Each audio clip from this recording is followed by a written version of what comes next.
Let's begin our seminar for reading 38 for credit analysis models, and we're going to go through the structural model and the reduced form model. But before we do that, let's sort of get a high-level view of what it is that we're looking for.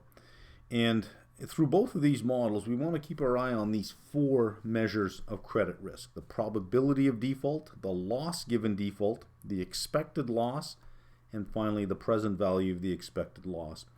And I'm going to show you that number 1, 2, and 3, if we were going to just stop right here, if that's all we had to measure was 1, 2, and 3, I'm going to show you that that is nothing more than level 1 probability stuff. Going from 3 to 4 gets a little bit tricky, but I'm also going to show you how it's really the same thing as doing number 3 twice, doing the expected loss, but calculating it in two different ways, and only one of them will take the present value of. So it sounds kind of abstract, but let's start with just a really basic, simple thing. And if you get what I'm about to show you, everything that we do is just this with a little bit more complexity to it. So let's say we have a situation where we have a $1,000 bond due in one period that we have to pay.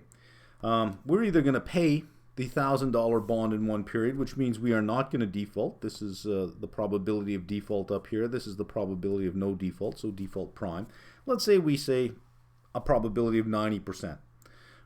As we go through the structural model and the reduced form model, we'll see how we come up with these probabilities, but for now let's just say it's 90%, which means there's a 10% chance of not defaulting. So if we wanted to know what the expected value of this debt was, we know how to calculate that, don't we? It would be 0.1 times 700. We'll do it down here. I'll do it way over here. So if we wanted the expected value of the debt at this point in time, we know it's going to be 0.1 times 700 plus 0.9 times 1,000 is 970. That's just basic probability that we learned in level 1. We don't really care for that. What we want to get to is the expected loss. This is the expected value of this payoff, given that we have these two these two states with these probabilities and these payoffs under each one. This, it's easy to see, is K. If we don't default, we'll pay off the loan. If we default, what we're saying is, look, the assets just aren't worth it. So we'll just hand over the assets, and that's the value of the assets there, is AT. So if we were going to calculate the probability of default, well, we already have that right there. If we're going to calculate the loss given default, that is K minus AT. I think we can see that. We should have paid out 1,000. We're only going to pay out 700. So the loss minus default is 1,000 minus 700 is 300. So there's number 2. There's 1 and there's number 2 done. We'll put a 2 there. The expected loss. Well, the expected loss is nothing but the probability of default multiplied by whatever the loss given default is.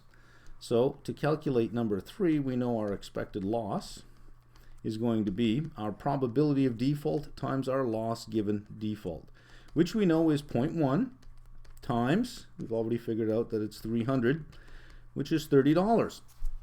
That makes sense because the expected payoff given these probabilities is 970. So the expected loss must be 30. There's 1, 2, and 3. I think you can see that that is nothing more than level 1 probability stuff. As we continue on, we'll see that how we get these probabilities. Well, okay, that's a little bit more advanced. We use a Black-Scholes-Merton model to get those probabilities. And we have our expected loss. Let's just do a little bit of rearranging here. This is K at time t over here. This is time t. If we say we're over here, that is time t. This is maturity. Let's just look at what the present value would be in sort of a formulaic term.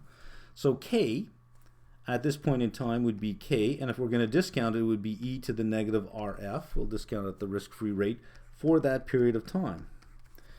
And if we were going to discount AT, find the present value of AT, well, it's going to be nothing but a little t. So there are the present value of those two variables. Here is what I'm about to show you now, the difference between expected loss and the present value of expected loss. I'm going to show you that in a kind of an interesting way. What I'm going to do is I'm not going to show you the present value of the expected loss yet. I'm going to show you the expected loss in two different ways. How we can think about the expected loss two different ways, in a risky way and a risk neutral way. So what we're looking for is a process by which our assets today grow to our asset value at time t.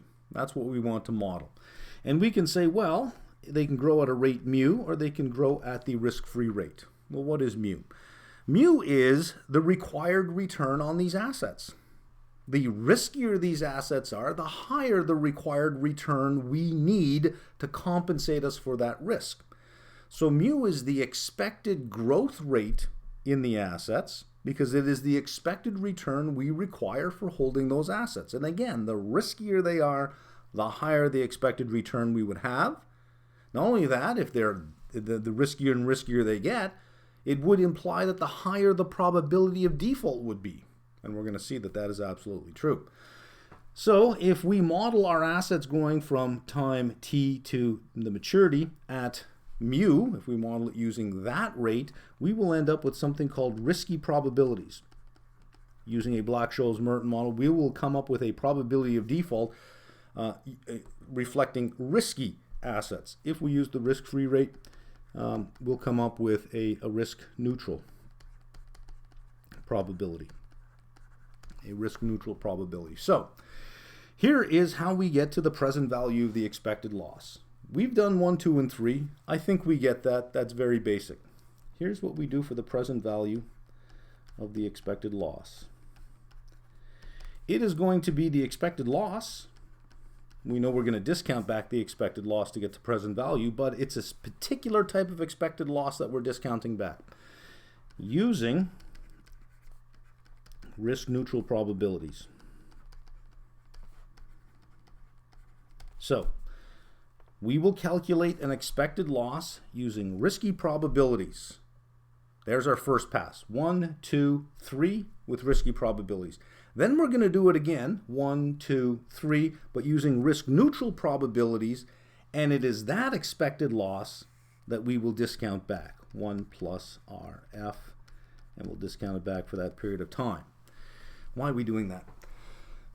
Well, we have to have some way to distinguish how much risk is in those assets. And how we do that is to say, well, let's assume they're risk-free. What would be the expected loss and the present value of the expected loss doing that? And we would just calculate the expected loss, and then we would take whatever expected loss and discount it back, and this is what we're doing. And then, so that is assuming they're risk-free. Well, let's compare that to what the expected loss would be if the assets were risky. So if we can do it with a risky rate and a risk-free rate, the difference between them must be to reflect the risk of holding that particular debt if they're being backed by those particular assets that have a certain type of risk. Now, I know that sounds rather abstract at this point, but I just want to point that out, that we find the probability of default. We calculate our loss given default. If we multiply those two together, we'll get the expected loss. We will do that for both the risky and the risk-free or the risk-neutral probabilities. It is only the expected loss calculated with a risk-neutral probability that we will find the present value of. Let's go do that now. All right, let's start with the structural model, and let's look at the first measure of credit risk that we have to find, which is the probability of default. Here is our probability tree again. Here is our probability of default on this arm, and here is our probability of no default. I just put PND, probability of no default. The probability of not defaulting is the probability that the asset value at maturity is greater than the face value of the loan. If we owe $1,000 and our assets are worth $1,400, well, we'll pay off the loan. And the probability of defaulting is the probability that our asset value at maturity is less than the face value of the loan.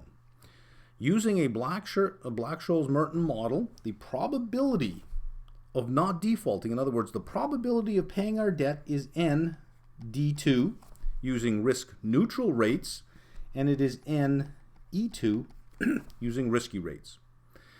So what would be the probability of default? If this is the probability of no default, what is the probability of default? Well, we can think about it as, since this is measuring the area under a normal curve, this actually here is ND2. So this over here must be 1 minus ND2. And since this is symmetrical, this is equal to N negative D2. So there we go. This must be N negative D2, or with risky rates, N negative E2. And that makes sense. If the probability of paying our debt is ND2, and the probability of not paying our debt is N negative D2, these two things add up to 1. If we're using risky rates, these two add up to 1. So no matter which way we go, they add up to 1. And that's all it is. ND2 measures the probability of paying our debt. And if that's the probability of paying our debt, N negative D2 must be the probability of default. Great. Next thing we have to measure is our loss given default. So we're going to use the inputs to Black-Scholes-Merton to get ND1 and ND2. What do we need for that? Before we go into loss given default, what do we need for that? We're going to need the value of our assets today. We're going to need how much we owe in the future. We're going to need to know what is the required rate of return on these assets. This is our risky rate of growth. We're also going to need a risk-free rate of growth, and we're going to need the volatility of the assets. So if we have all of that today, we can observe this today. We know what we're going to owe in the future. We're going to have to estimate the required return on our assets and estimate some kind of volatility on our assets, and we can observe the risk-free rate. We plug that in, we can get ND2, which means we can get N negative D2 and N negative E2. I'll explain D1 on the next screen.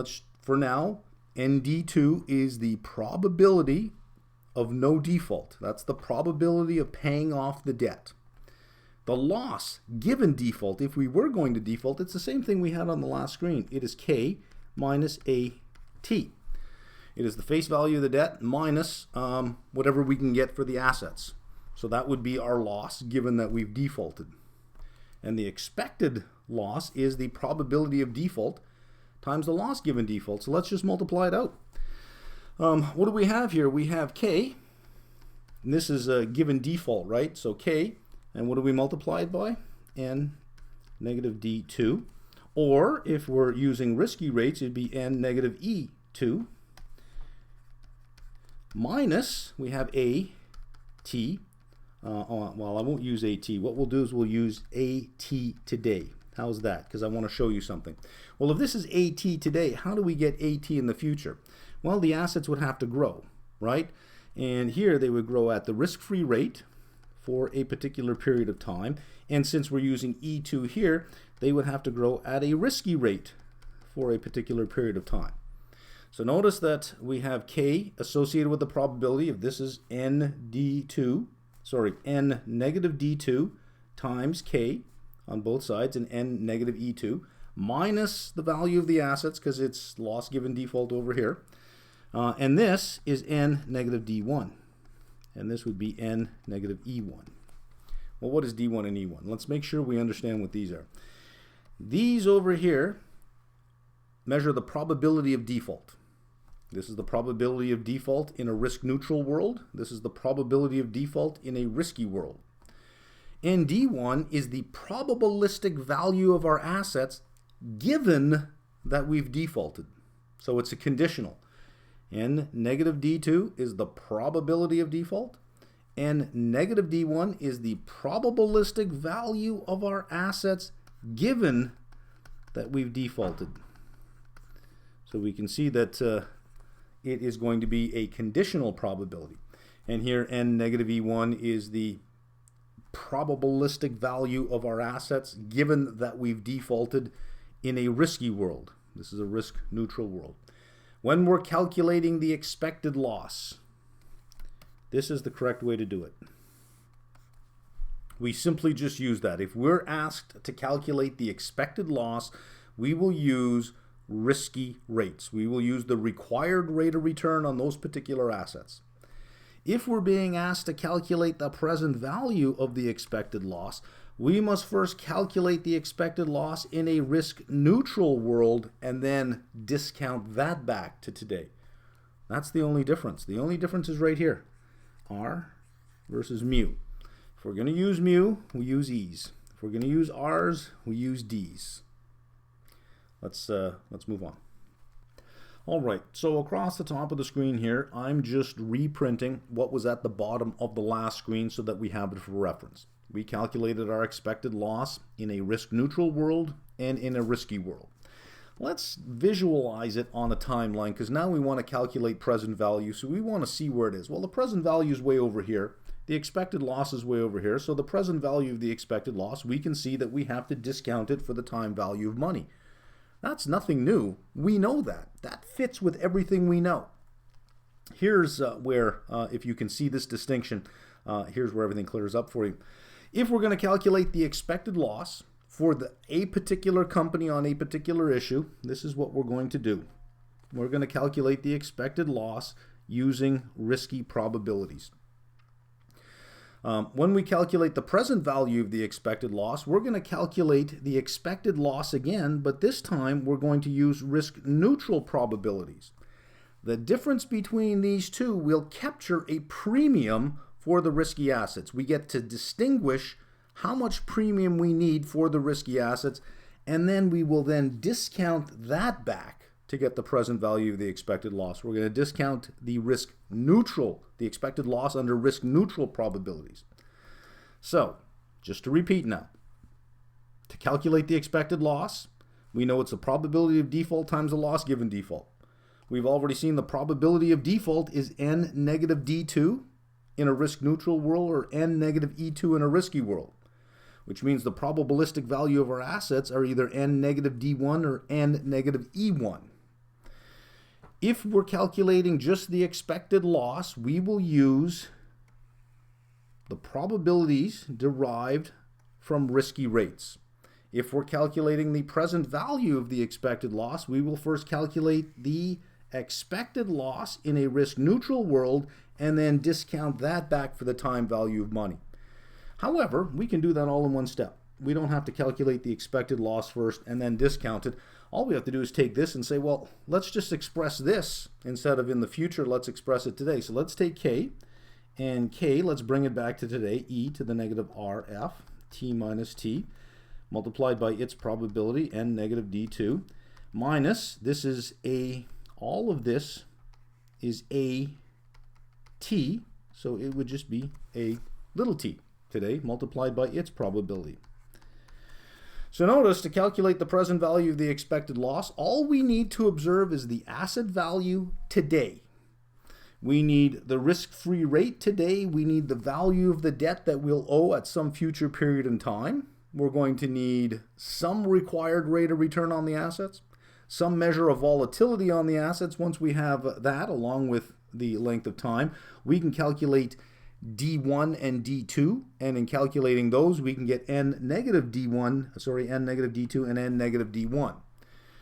If we use this formulation on top, it gives us the expected loss over here, and then we just discount that back. Or we could just say, well, let's just express these in present value form, and we can solve it all in one go, as opposed to looking for the expected loss and then discounting it back.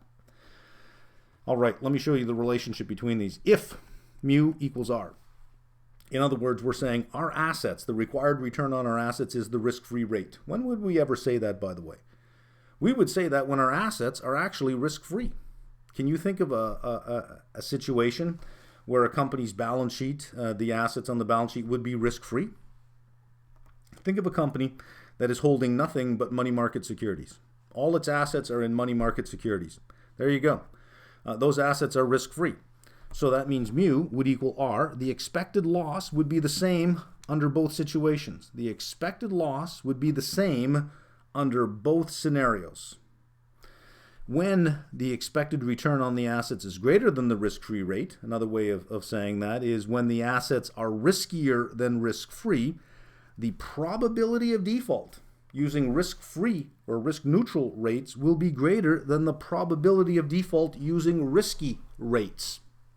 And now you're probably saying, hang on a second, don't you mean the other way around? Don't you mean the probability of default with risky assets is greater than the probability of default with risk-free assets? Yes, we can say it that way, but that's not what I was saying here. I'm saying that the probability of default using risk-neutral probability is higher than the probability of default using risky probabilities. And you're probably thinking, but again, I can't see how you can say those two things and have them equal. So let me give you an example of what that looks like. Let's say we need $1,000 to pay off a debt at time t, and the value of our assets today are $950. We would say, well, you know, it's risky, but it's doable, maybe just doable. These are volatile assets. They're risky assets. They have a required rate of return of 10%. The risk-free rate is 4%. Well, we know that our assets, AT, will grow with a log normal process, e to the power of mu, t minus t. And here, in a risk-neutral world, they would grow e to the rf, t minus t. This 950 will grow to over $1,000 by time capital T, using 10% a 10% required return. But at a risk-free rate of 4%, they will not. They will not. So that the value of our assets will probably be less than the price of the debt, which means the probability of default using risk-neutral rates will be higher than the probability of default using risky rates. The riskier the assets, the higher the required rate of return is going to be, the greater will be the difference between those. The greater the difference between the probability of default in a risk-neutral world versus the probability of default in a risky world. The wider and wider they get, what it's capturing is a premium for the risk of credit loss. So we have a situation where if you look at what's going on here, in both of these, we have a minus sign. If the assets here are going to grow to a larger amount than the assets here, we have K with some associated probability minus a large amount. Here we have K minus a smaller amount. So the expected loss will be greater over here than it is with using negative E1, negative E2. The expected loss will be greater. So that means we'll be discounting back a higher expected loss. So we come to the situation where we get a present value of the expected loss that is possibly higher than the expected loss, and we say, but how can that be? Whenever we discount something, it should be lower. And you're absolutely right, it should be lower. But there are two things going on here. The present value of the expected loss is capturing two things. Number one, it's capturing a premium for credit risk over here, which will make the expected loss greater than the expected loss using risky rates. So it's catching a premium, and then of course we're discounting it back. So if the present value of the expected loss here is greater than the expected loss using negative E1, negative E2, we would say that it is the risk premium that dominates. If the present value of the expected loss in a risk-neutral world is less than the expected loss in a risky world, we would say the time value of money dominates at that point. And remember now, we have to really look at our balance sheet and look at our assets. Let's take a company.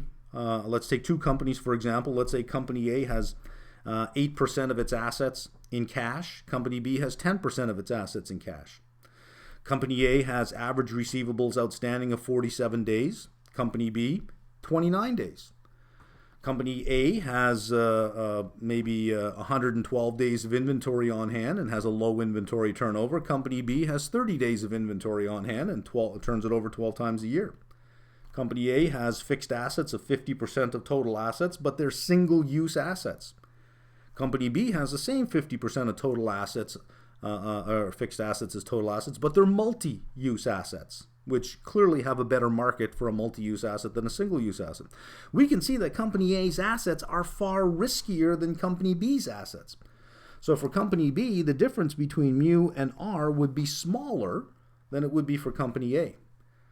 So we get some sense of the riskiness of the assets by looking at the assets themselves. And what did we do in level 1?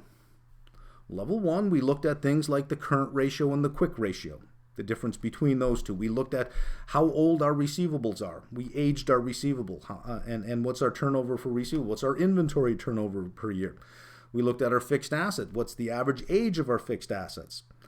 So we looked at a whole bunch of things that could help us assess the balance sheet in those respective terms. Here's where it comes into play, where we say, well, let's take what we know now and use that and assess the riskiness of those particular assets.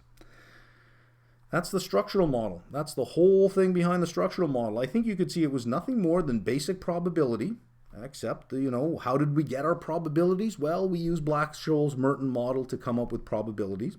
We needed risky probabilities and risk-neutral probabilities so that we could separate the two to determine some measure of credit risk. We had to capture it somehow, and we capture it in the expected loss.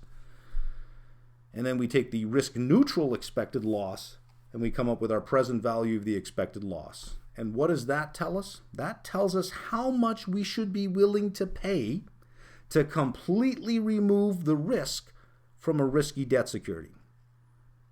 Isn't that beautiful? Let's have a look at the reduced form model now. So for the reduced form model, what we really want to focus on are the assumptions, the difference in the assumptions between the structural model and the reduced form model, because the interpretation of the expected loss and the present value of the expected loss is exactly the same. Nothing changes. We interpret it the same way. But we just need to know why the reduced form model is superior. What is the reduced form model doing that makes it more realistic? So it's really in the assumptions. There are 6 assumptions here. So, and if you imagine a line here, I'm comparing it here with the structural model on this side. So this is the assumptions of the reduced form model versus the assumptions of the structural model on this side here. So, number 1. First assumption, the company's zero coupon bond trades in frictionless markets that are arbitrage free. Now, the company can have multiple liabilities, and the assumption is saying only one of them needs to trade. That's not unrealistic. Almost every company that has debt is publicly traded debt. That's not unrealistic. The structural model says the company's assets trade in frictionless markets. The debt didn't have to, and the equity didn't have to, believe it or not. Only the assets had to. So that's a much more realistic assumption. Number 2, the risk-free rate is stochastic, which means the risk-free rate can change from period to period. So it captures interest rate risk. If the interest rate can change, well, we know there's interest rate risk in valuing liabilities. What happens when interest rates drop? Bond prices go up, right? So there's interest rate risk. Well, it captures it. The structural model, the risk-free rate was constant. So in the structural model, interest rate risk was irrelevant. There was no interest rate risk. It wasn't even considered. Well, that is far more realistic as well. So for number 1 and number 2, we got to give a couple of check marks here to the reduced form model. That's a lot more realistic. Number 3, the state of the economy can be modeled by X sub T. T means right now, and X is just a vector. By a vector, we mean, you could think of an array where perhaps we have a time series of inflation.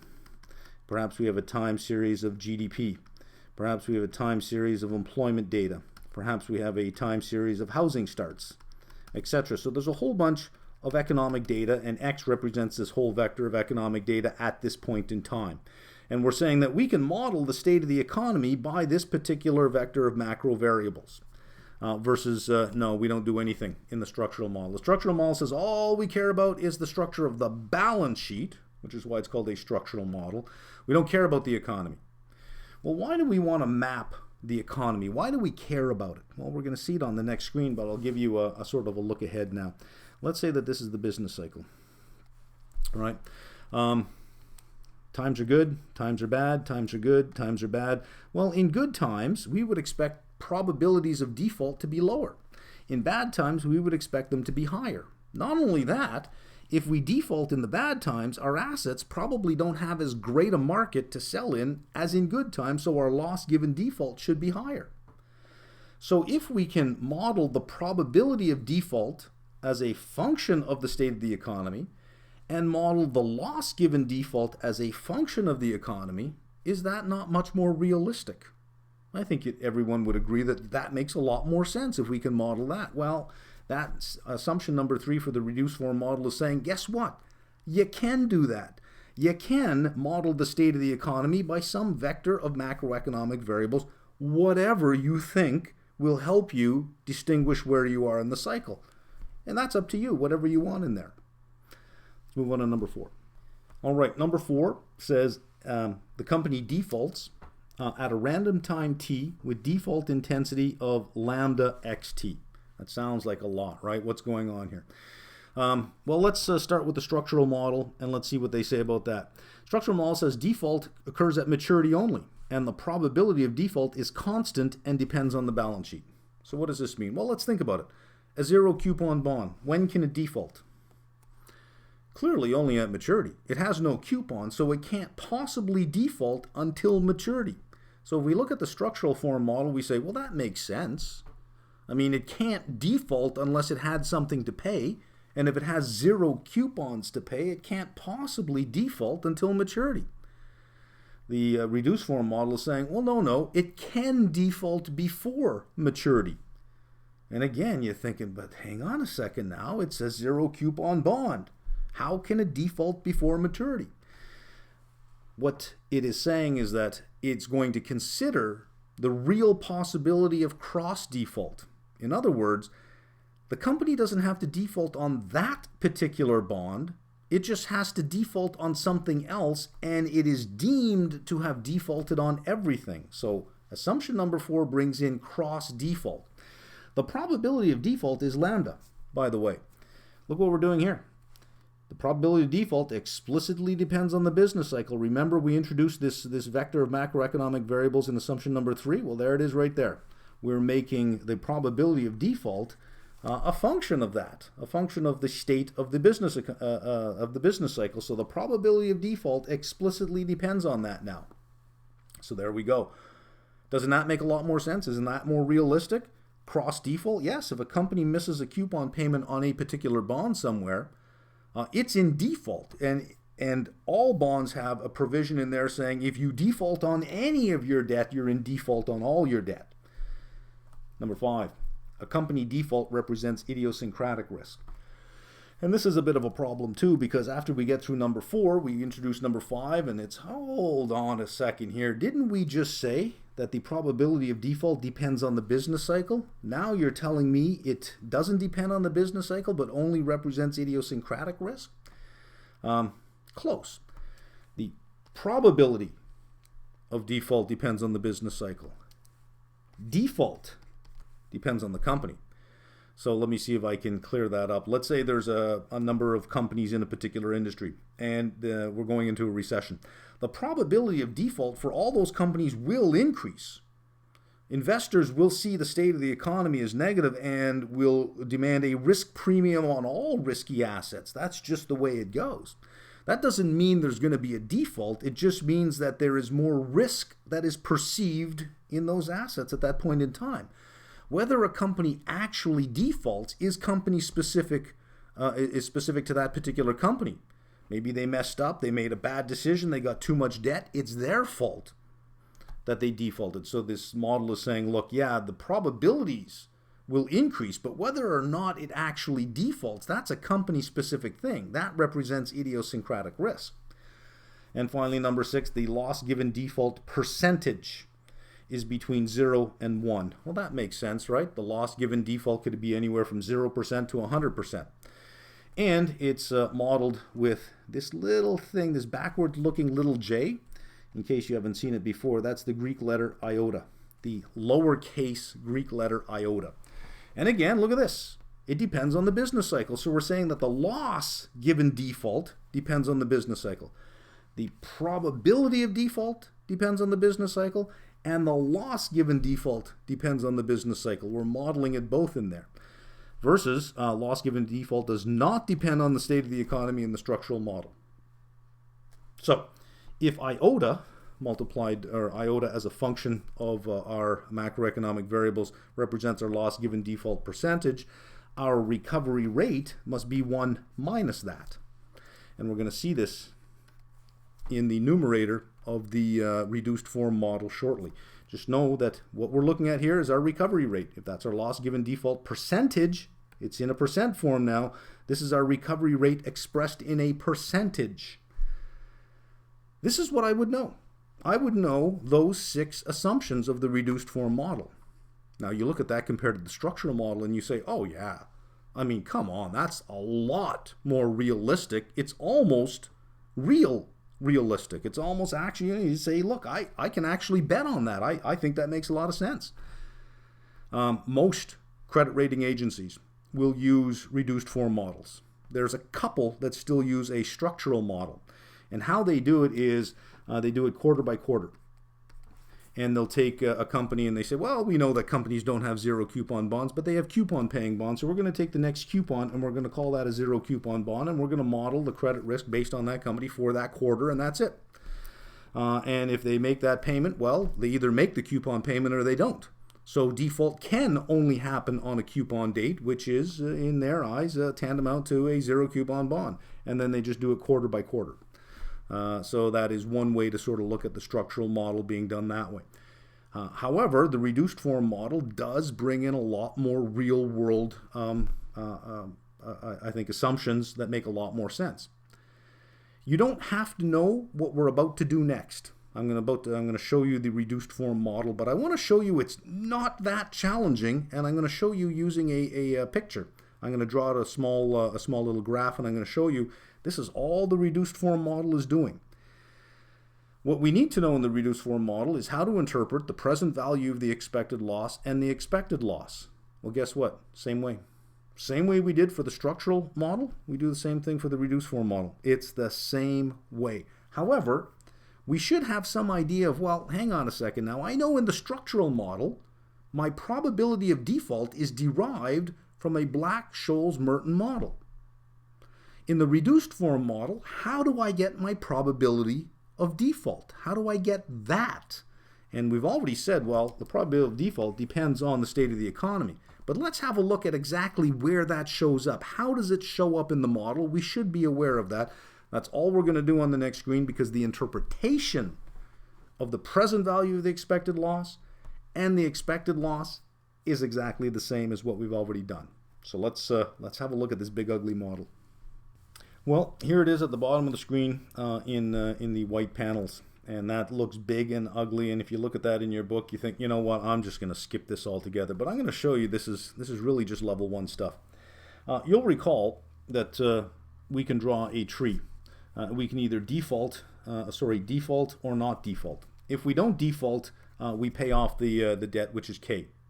And if we do default, it's K multiplied by 1 minus, remember this expression on the previous page I said is our recovery rate. So this will just tell you what we recovered. So if the recovery rate is, this turns out to be 70%, K times 70%, if this were 1,000, that'd be 700. So that's all that is. That we've seen that before. We've also said that the probability of default can be modeled by lambda xt, where xt is our vector of macroeconomic variables and lambda is our default intensity. Well, there's our probability of default. If that's our probability of default, no default must be 1 minus that. So far, so good. One probability and another probability, that's 100%.